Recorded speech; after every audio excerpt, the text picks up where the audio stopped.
Hello বন্ধুরা, সবাইকে আসসালামু আলাইকুম। তো দেখেন আজকে আবার আমাদের বাগানে চলে এসেছি আমরা। এই যে দেখেন লিচু সব লাল হয়ে এসেছে প্রায়। দেখেন আমার মেয়ে লিচুর বাগানে এসছে। তো মধু হাত দাও লিচুতে, দেখো কি সুন্দর লিচু ধরেছে। দেখেন তো একটা ছেড়ো, ছিঁড়ি খেয়ে খাও কেমন লাগে, দেখো ছেড়ো।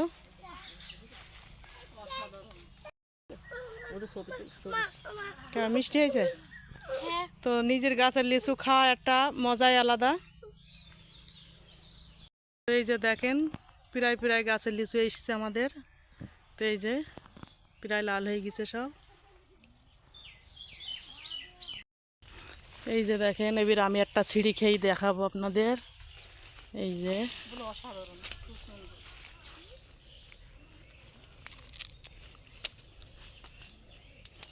এই যে